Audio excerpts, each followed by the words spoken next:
نبی کریم علیہ السلام نا کوہ صفا کی پہاڑی کی طرف جا رہے تھے تو رستے میں ابو جہل آ گیا. اس نے حضور کو نا برا بھلا کہا. حضور خاموش ہو گئے مکمل، کوئی بات نہیں. حضور دیر تک خاموش رہے.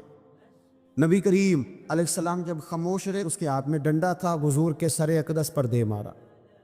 حضور کچھ نہیں بولے، خاموش رہے. سر پہ ہاتھ رکھا، گھر تشریف لے گئے. وہ لونڈی دیکھ رہی تھی.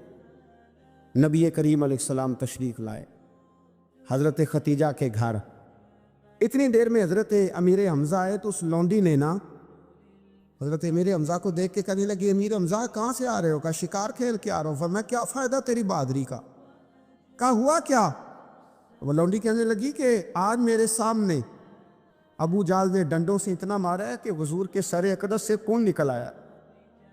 مجھے پتہ ہے ابو جہل یہ ظلم اس لیے کرتا ہے کہ محمد ابن عبداللہ کے والد موجود نہیں. آج اگر ان کے والد ہوتے، دادا عبد المطلب ہوتے، تو پھر میں دیکھتی تھی کون ان کے قریب آتا.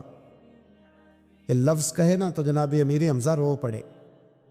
شکار وہی پھینکا، درخت سے ڈنڈا توڑا. ابو جہل بیٹھا تھا حرم مکہ میں، کفار کے درمیان ٹولیاں بنا کے وہاں گئے اور زور سے ڈنڈا اس کے سر پہ مارا. اور ڈنڈا مار کے کہنے لگے تجھے شرم نہیں آتی؟ میرے بھتیجے کو لاوارث سمجھتے ہو؟ جرأت ہے تو ذرا آنکھ اٹھا کے ایک دفعہ دیکھو، میں تمہاری آنکھ نہ نکال دوں. کرو ہمت اگر طاقت ہے. جب یہ لفظ کہے، جب یہ بات کری، ابو جہل کانپنے لگا. کچھ لوگوں نے چاہا حضرت امیر حمزہ کے معاملے میں مداخلت کرنی، پر کہنے لگا چپ کر جاؤ، تمہیں پتہ نہیں یہ شیر بڑا ہے، یہ دلیر ہے، یہ طاقتور ہے، خبردار کوئی بات نہ کرنا. اور حضرت امیر حمزہ وہاں سے نہ نکل کے تو سیدہ ختیجہ کے گھر آئے. سیدہ ختیجہ الکبریٰ رضی اللہ تعالیٰ عنہا نا نبی کریم کو مرہم پٹی کر رہی تھی. حضور نے چچا کا چہرہ دیکھا تو آنکھوں میں آنسو آ گئے. حضرت امیر حمزہ بھی روئے اور کہنے لگے بھتیجے خوش ہو جا، میں اس کا سر پھوڑ آیا ہوں. اتنی زور سے مارا ہے کہ اس کو ہمت نہیں ہوئی بات کرنے کی. ابو فرمانے لگے چچا میں ابو جہل کا سر پھوڑنے سے تو خوش نہیں نہ ہوتا. کہا آپ کیسے خوش ہوتے ہیں؟ فرمایا آپ کلمہ پڑھ جائیں میں خوش ہو جاؤں گا. تو حضرت امیر حمزہ کہنے لگے کلمہ پڑھنے سے راضی ہو جاؤ گے، خوش ہو جاؤ گے؟ بس اتنی سی بات. فرمایا ہاں دکا پڑھاؤ کلمہ. محبوب کریم نے کلمہ پڑھایا اور جناب امیر حمزہ اسی وقت مسلمان. صحابہ کرام علیہم رضوان کی ایک جماعت کو نبی کریم علیہ السلام نے حکم ارشاد فرمایا کہ تم نے عصر کی نماز بنو نزیر میں جا کے پڑھنی. ایک قبیلہ تھا بنو نزیر، مدینہ طیبہ کا ایک محلہ تھا. عصر کی نماز تمہیں وہاں جا کے ادا کرنی. تو صحابہ اس طرف چل پڑے. اب رستے میں عصر کا ٹائم ہو گیا اور مغرب کے قریب وقت ہونے لگا، ٹائم میں دقت ہو گئی. تو کچھ صحابہ کہنے لگے کہ نماز پڑھنے لیٹ ہو رہی ہے. تو ایک جماعت کہنے لگی بھئی ہمیں تو حضور نے فرمایا تھا وہاں پڑھنی ہے، لیٹ ہو یا جلدی ہو وہیں پڑھنی ہے جہاں محبوب نے حکم ارشاد فرمایا. اب ایک جماعت ان میں سے کہنے لگی کہ بھئی حضور علیہ السلام کے فرمانے کا مطلب یہ تھا کہ جلدی سے جانا، تم نے عصر وہاں پڑھنی ہے، لیٹ نہ ہونا. وہ کہنے لگے آپ کی بات ٹھیک ہوگی، پر ہمیں یہ سمجھ آئی ہے کہ لیٹ ہو یا جلدی ہو پڑھنی وہی ہے جہاں محبوب نے فرماتی. سانو تے قید سجن دا گہنا ہے نا، وہ جنج رکھے ایسا اونج رہنا ہے. تو محبوب نے جہاں کہا وہاں جا کے پڑھنی. اب وہ اختلاف اس طرح کا ہوا کہ آدھے لوگوں نے نماز رستے میں پڑھ لی اور آدھے لوگوں نے بنو نزیر میں جا کے نماز پڑھی. دونوں نے آ کے حضور علیہ السلام کی بارگاہ میں عرض کیا کہ یا رسول اللہ اس طرح کا معاملہ ہوا ہے. تو محبوب نے کسی کو بھی برا نہیں کہا، فرمایا دونوں نے ٹھیک کیا ہے. اس لیے کہ ایک نے بات کا یہ مفہوم سمجھا تو اس نے اس پر عمل کر لیا، اور دوسرے نے بات کا یہ مفہوم سمجھا تو اس نے اس پر عمل کر لی. لیکن ہمارے ہاں تو کوئی گنجائش ہی نہیں بچی، کوئی گنجائش نہیں بچی. آپ نے جس کی رائے کے خلاف، اچھا مشاورت کے لیے لوگ بیٹھے ہیں، 4 5 6 لوگ بیٹھے ہیں، تو اس میں کسی نے کسی کی رائے پر رائے دے دی تو کہتے ہیں تو نے میرا ہی مشورہ رد کرنا ہوتا ہے. وہ بھئی دلیل سے بات ہو رہی ہے، آپ بھی اپنی دلیل پیش کریں، وہ بھی اپنی دلیل پیش کرتا ہے. اگر آپ کی دلیل مضبوط ہوئی تو آپ کی مان لی جائے گی۔ تو اختلاف رائے اس کو کبھی مخالفت نہیں بنانا چاہیے، اس پر کبھی بھی کسی قسم کا بھی رویہ تلخ نہیں کرنا چاہیے۔ ہو جاتا ہے خندق، غزوہ خندق کا موقع آیا تو نبی کریم علیہ السلام نے صحابہ سے مشورہ فرمایا، تو بہت سارے لوگوں کی رائے یہ تھی کہ ہمیں میدان میں نکلنا چاہیے اور بڑا ڈٹ کے مقابلہ کرنا چاہیے۔ بدر میں ہم تعداد میں بظاہر کم تھے لیکن ہم نے بڑی مضبوط تاریخ رقم کی تھی، تو اب تو ہم ڈھیروں ہیں۔ کبار صحابہ، حضرت مولا علی جیسے لوگ، سیدنا صدیق اکبر جیسے لوگ، کبار صحابہ کی رائے کچھ اور تھی، لیکن ایک فقیر صفت صحابی حضرت سلمان فارسی رضی اللہ تعالیٰ عنہ، حضرت سلمان فارسی نے عرض کی، حضور ہمارے فارس میں یہ طریقہ ہے کہ جب اس طرح کی جنگ ہو تو خندق کھودی جاتی ہے، اس میں آگ جلائی جاتی ہے، تو نبی پاک نے آج باقی سب کی رائے رہنے دی، حضرت سلمان فارسی کی بات کو قبول فرمایا، فرمایا اسی پر فیصلہ ہوگا جو سلمان فارسی کہہ رہے ہیں۔ تو کبھی کبھی آپ چھوڑ دیں اپنی رائے، آپ چھوڑ دیں اپنی بات، آپ کسی اور کی بات کو بھی قبول کر کے دیکھیں، آپ نتیجہ دیکھیں۔ ہمارے ہاں یہ حوصلہ نہیں ہمارے اندر پیدا ہوتا، مزاج اس طرح کے ہو جاتے ہیں اکثر جگہوں پر کہ ہم قبول ہی نہیں کرتے کہ کوئی ہم سے ایک تھوڑا سا بھی اختلاف کرے۔ حالانکہ شاگردوں نے اساتذہ سے اختلاف کیا، امام اعظم کے شاگرد ہے امام محمد رحمۃ اللہ علیہ، بہت سارے مسائل میں امام اعظم سے رائے کا اختلاف رکھتے ہیں، اور امام صاحب سے لوگوں نے کہا حضور وہ آپ کا شاگرد کچھ اور کہتے ہیں، آپ کچھ اور کہتے ہیں۔ فرمایا پڑھا لکھا آدمی ہے، دلیل سے بات کرتا ہے، کوئی حرج نہیں ہے۔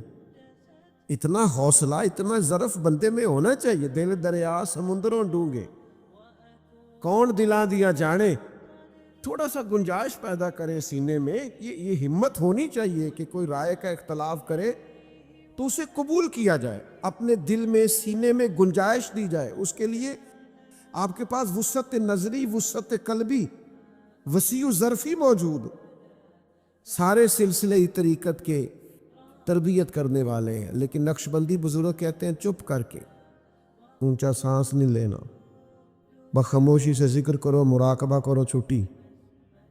چشتی مشائخ فرماتے ہیں ذرا ذکر اونچا کرو، شیطان کو بھی پتہ چلے یہاں اللہ کی یاد ہو رہی، ذرا بھاگے تو بات ان کی بھی ٹھیک ہے اور بات ان کی بھی ٹھیک ہے۔ سارے رنگ ہی خوشبو والے ہیں، سارے انداز ہی ٹھیک ہے، لیکن اگر کوئی بضد ہو کے بیٹھ جائے جو میں کہہ رہا ہوں وہی ٹھیک ہے، تو بھئی یہ طریقہ، یہ رویہ بہرحال درست نہیں ہے۔ اور پھر ایک اور بات ہی، آپ کا ظرف اس قدر ہونا چاہیے کہ جس آدمی کا رویہ ٹھیک نہیں، کردار ٹھیک نہیں، انداز ٹھیک نہیں، اس کا رویہ، کردار، عمل آپ سے مخالفت رکھتا ہے، رائے اور رکھتا ہے وہ، لیکن جب آپ کا اس شخص کے ساتھ بھی آمنا سامنا ہونا تو آپ اس کے رویے کے مطابق نہیں چلیں گے، آپ تو اپنی وضاقتہ کے مطابق چلیں گے۔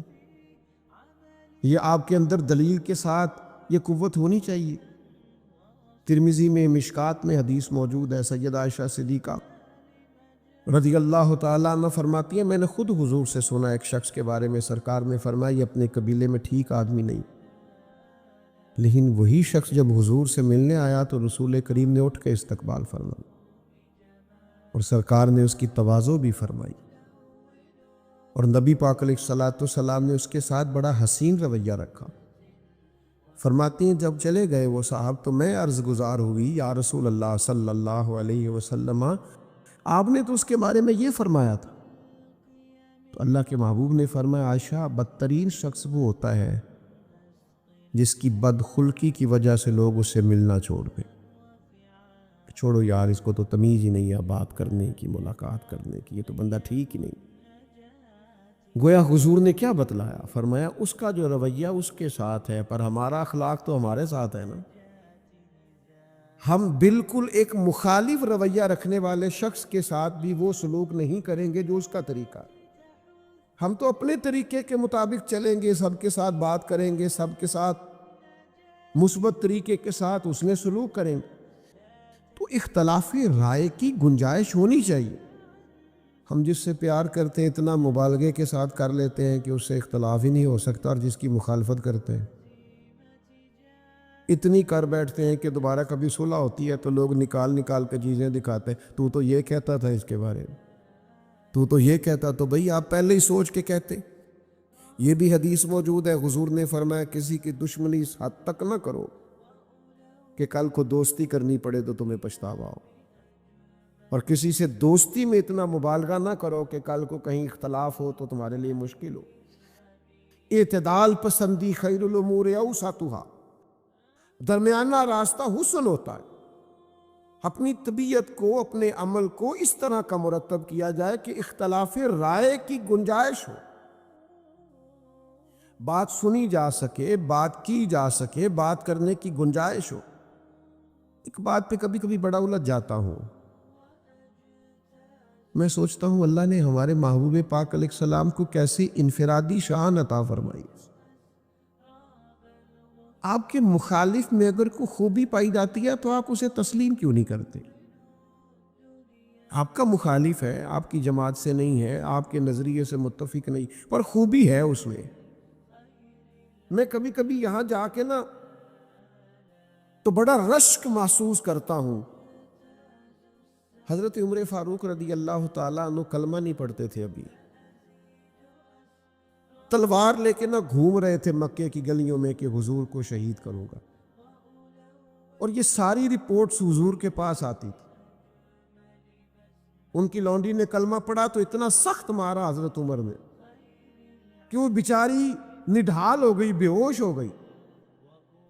اچھا، ایک شخص آپ کے لیے تلوار لے کے مکے کی گلیوں میں گھوم رہا ہے کہ شہید کر دوں گا، لیکن ادھر رویہ کیا ہے؟ اس کی مخالفت کا یہ معیار ہے کہ میں شہید کر دوں گا، میں قتل کر دوں گا، میں یوں کر دوں گا.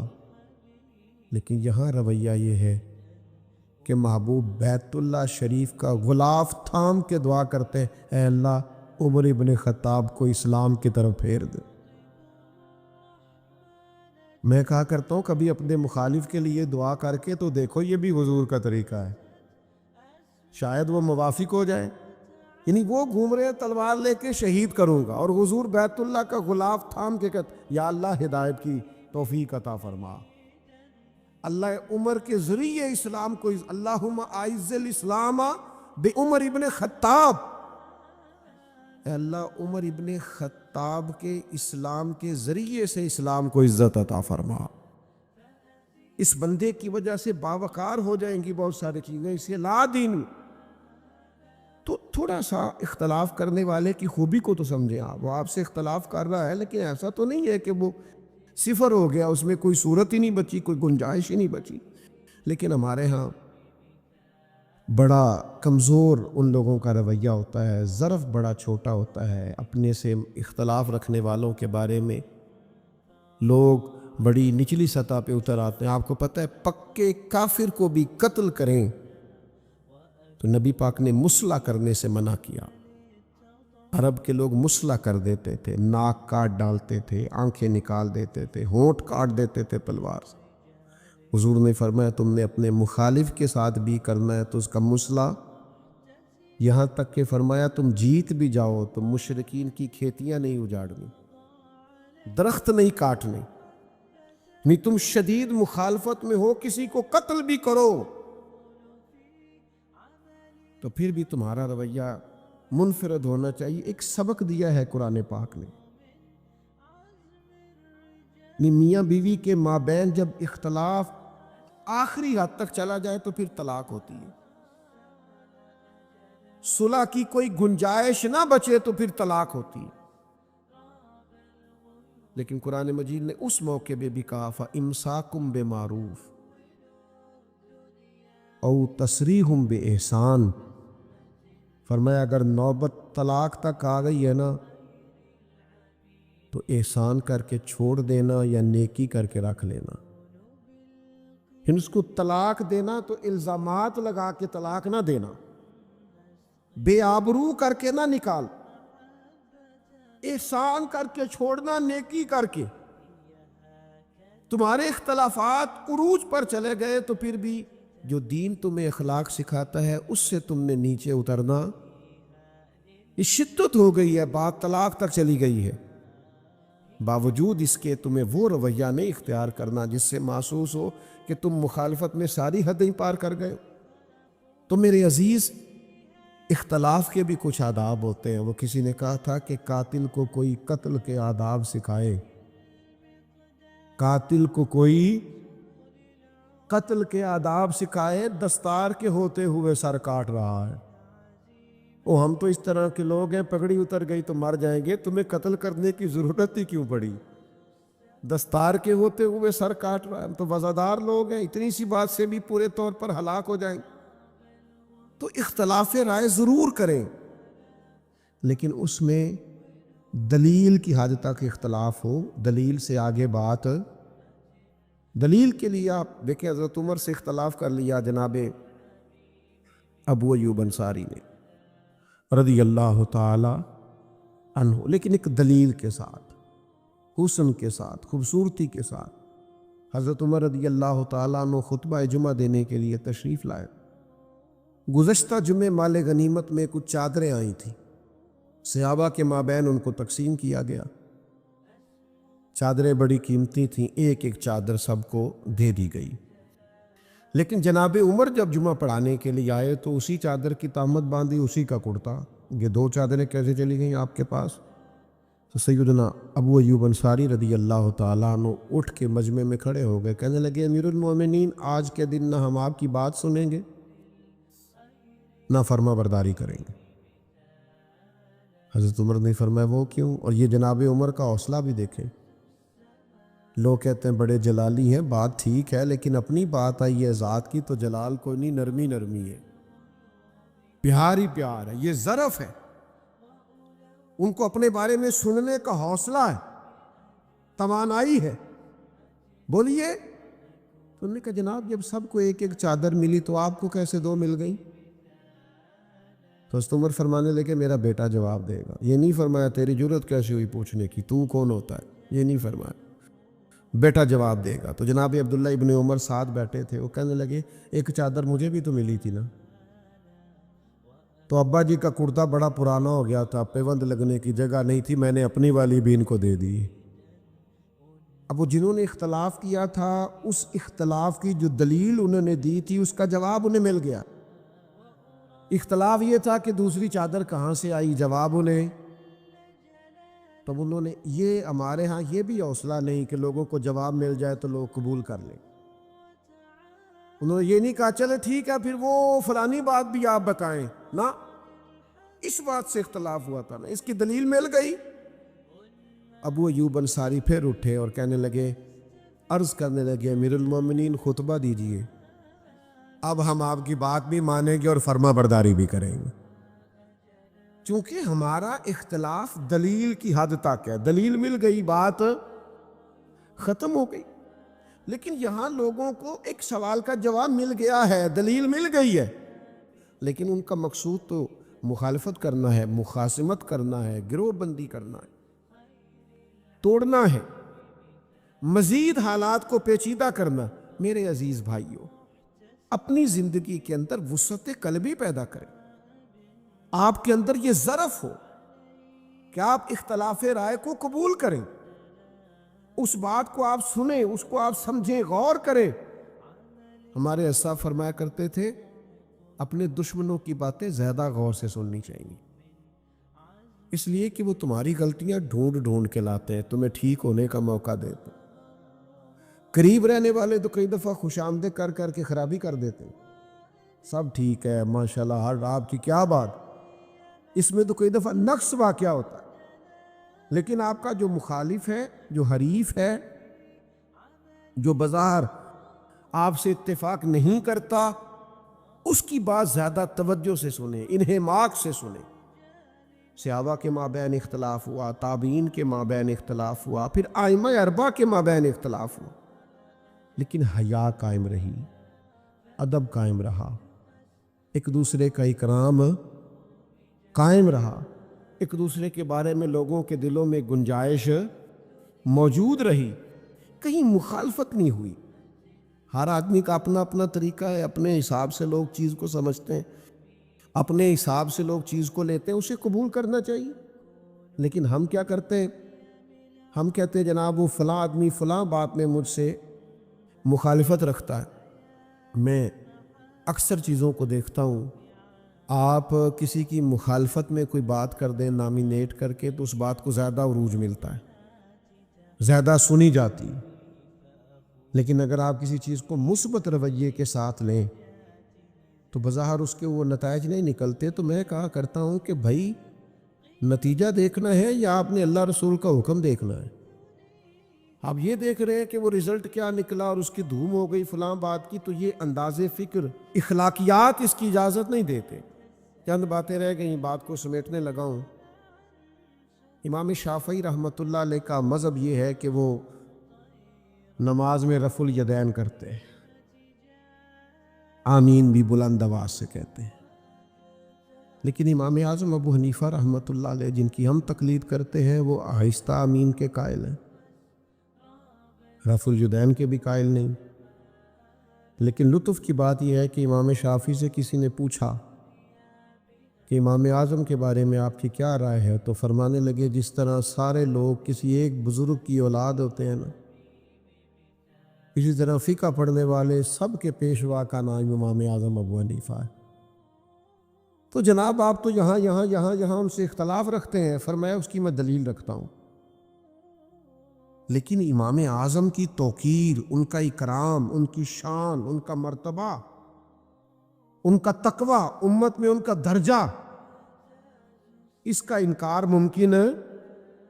یعنی اتنے اختلاف کے باوجود بھی یہ وفاداری، یہ رویہ، یہ حسن، یہ خوبصورتی.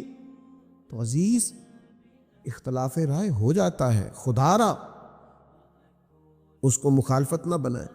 حضرت عوف بن مالک رضی اللہ تعالیٰ عنہ وہ فرماتے میرے گھر میں بڑی غربت آ گئی، اور ساتھ یہ ہوا کہ میرا بیٹا بھی کفار نے قید کر لیا. تو میں بڑا پریشان ہو کے حضور کی بارگاہ میں حاضر ہوا. یا رسول اللہ صلی اللہ تعالیٰ علیہ وسلم، ایک تو غربت، اوپر سے بیٹا بھی قید کر لیا گیا ہے. کئی دفعہ نا دکھ آتے ہیں تو سارے کٹھے ہی آ جاتے ہیں، پریشانیاں آتی ہیں تو ساری کٹھی آ جاتی ہیں. تو عرض کرنے لگے یا رسول اللہ صلی اللہ تعالیٰ علیہ وسلم، ایک تو غریبی ہے، حالات ایسے ہیں، اوپر سے بیٹے کو کفار نے اغوا کر لیا. تو اللہ کے حبیب نے فرمایا اللہ پہ بھروسہ کرو اور تسبیح پڑھو. پیارے بھائی میری طرف دیکھو، چھوڑ دو یہ کام آپ، اللہ تعالیٰ آپ کو سلامت رکھے. یہ دینی محفل ہے، کوئی سیاسی جلسہ ہے؟ اس کے آداب کا خیال فرمائے. اللہ تعالیٰ آپ کو ڈھیروں برکتیں دے، سلامتیاں عطا کر، ہمیشہ خوش رکھے. اس میں تو ایک فوٹو بھی نہ بنے گی تو پھر بھی گزارا ہوگا.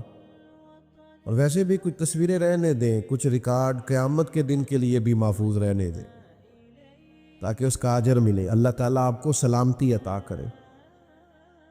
بیمار ہوں، تھوڑی دیر کے لیے آیا ہوں، میری بات سن لیں، پھر انشاءاللہ آپ ادھر ہی ہیں، ایک دوسرے کی تصویریں رج رج کے کھینچیے گا.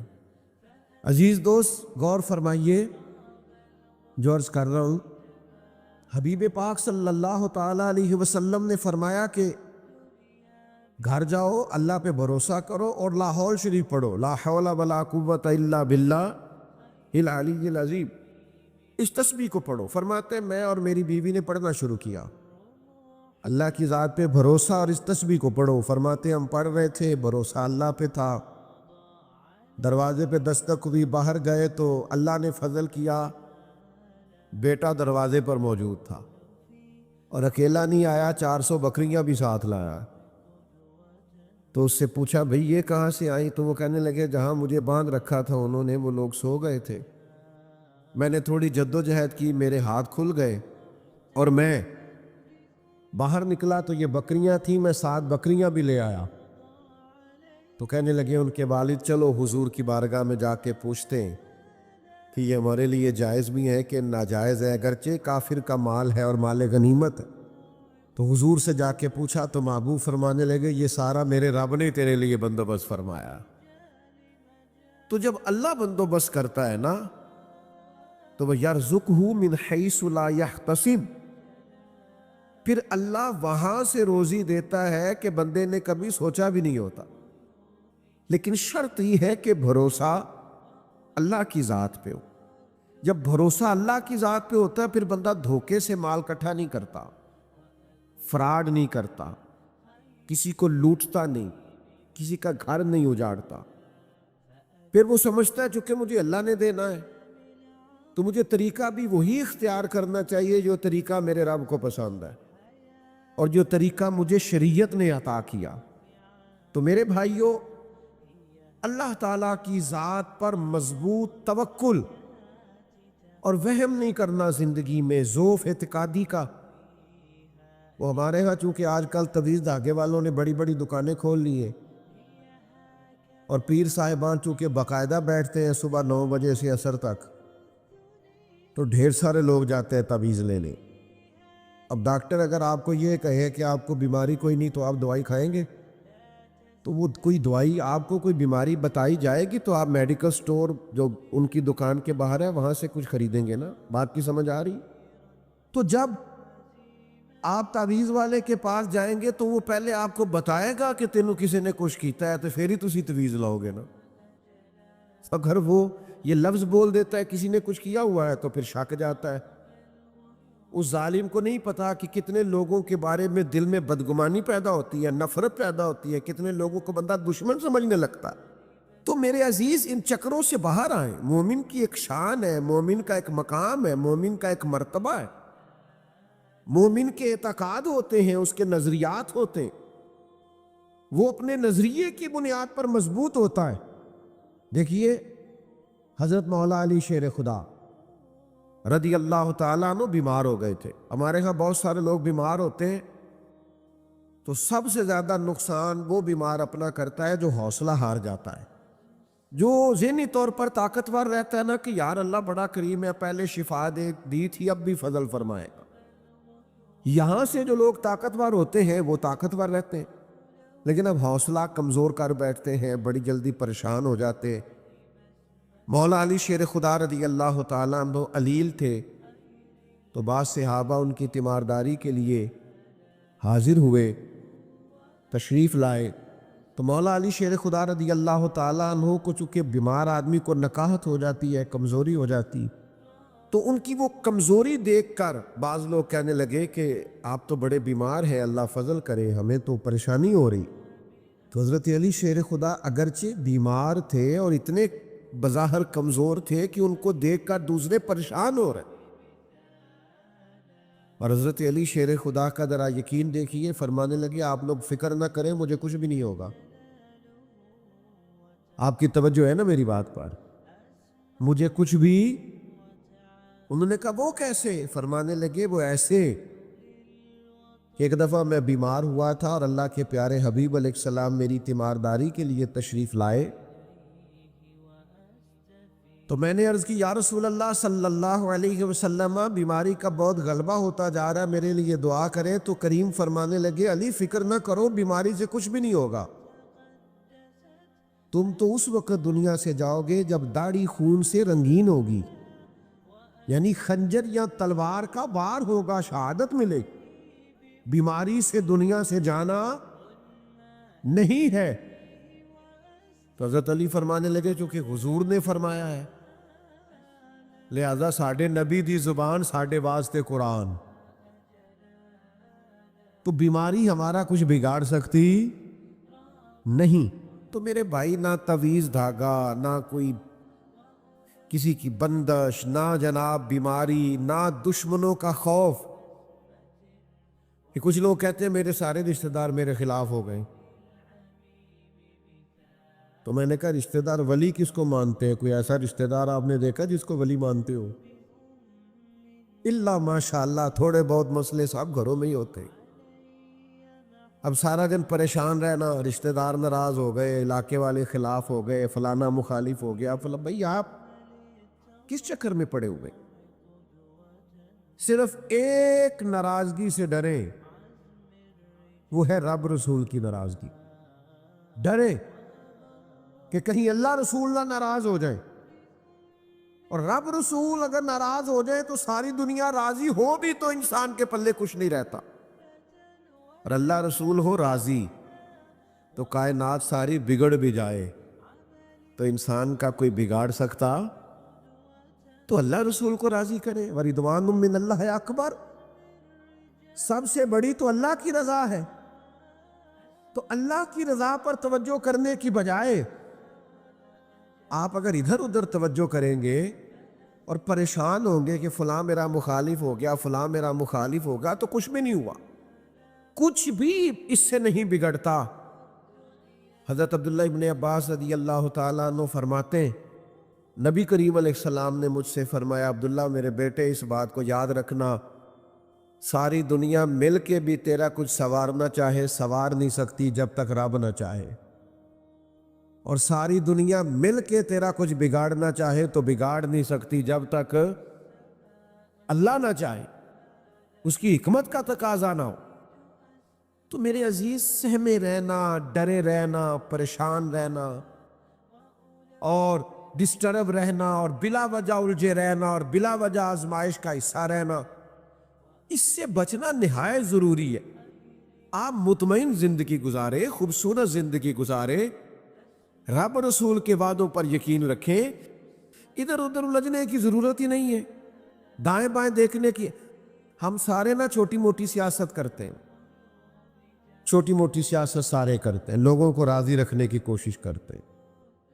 جس ولیمے پہ میں نہیں جا سکا میں نے بیٹا بھیج دیا ہے، جس دعوت میں میں نہیں جا سکا میں نے فون کر کے بڑی عاجزی سے معذرت کر لی.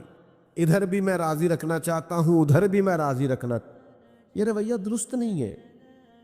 آپ کوشش کریں خیر کے کاموں میں لوگوں کو راضی رکھنے کی، لیکن محض لوگوں کو راضی رکھنے کی کوشش نہ کریں، لوگوں کو بھی راضی رکھیں تو اللہ کی رضا کے لیے راضی رکھیں.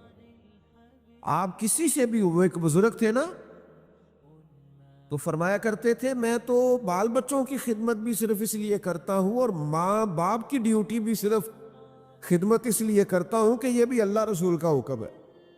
میرا اصل مطمع نظر رب رسول کو راضی کرنا، تو میں تو سارے احکام اللہ رسول کے مان کے مخلوق کے بیچ گزارا کرتا ہوں.